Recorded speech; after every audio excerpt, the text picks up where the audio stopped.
Hi, it's Mark from Top Local Lead Generation. We're here with Bernie Pawlik of Pawlik Automotive in Vancouver. He's the owner, manager, guru at Pawlik Automotive. They're 15-time winners of Best Auto Repair in Vancouver, as voted by their customers. How you doing today, Bernie? I'm really well.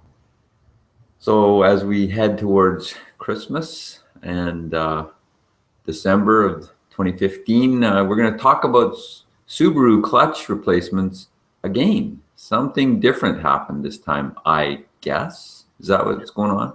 Yeah, exactly. We have another Subaru clutch to talk about, a different failure than last week's. And as I mentioned before, clutches fail in a number of different ways on cars. Most of the time they fail because the clutch disc wears out and the car, when you try to go up a hill, it slips, the engine revs up, the car won't go anywhere. But other failures occur, and quite frequently different things happen.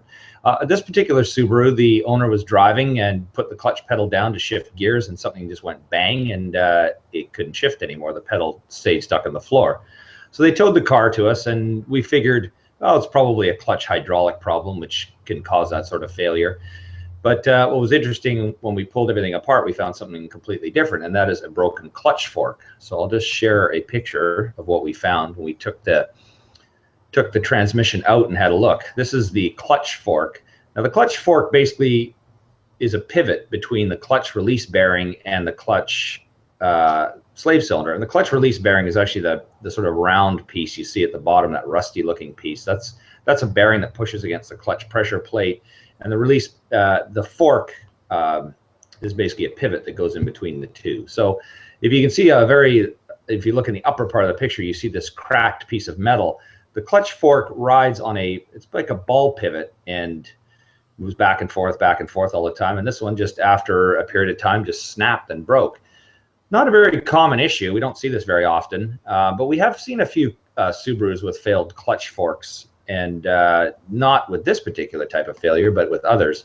Now here's the clutch put back together with a brand new fork, brand new release bearing, and all looks really good and will function for a long time. With this vehicle, it had about 70,000 miles. It's a US car. So it was about, the clutch was nearly worn out. So at this point, it didn't make any sense just to change the fork, because we would have been back in there in a year or two to replace the rest of the clutch. So that's basically the look of the fork. Do they fail on many other cars? Not particularly. They do fail from time to time. We had another Subaru a while back where the clutch fork broke right where where it spreads out over behind the clutch release bearing. But other than that, not a very common problem, but obviously does happen on some cars, and Subarus in particular.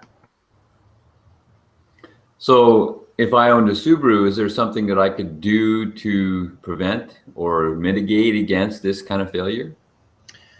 Not really. As I alluded to in our last hangout, clutches they're pretty much all internal. They're sandwiched between the engine and transmission. There's nothing you can access. Generally, when anything goes wrong, it's a complete remove and replace.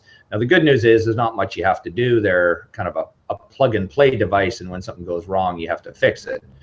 There isn't really anything you can lubricate on these things. They do suffer lubrication problems over time, but in order to address that, you'd have to take the whole clutch out. So the key with clutches is really your driving habits, and just develop good clutch. Develop good driving habits with your clutch. Don't use it too often. Don't ride the clutch, which basically means leaving your foot on the pedal, and that's basically it. The clutch, it's pretty well very reliable.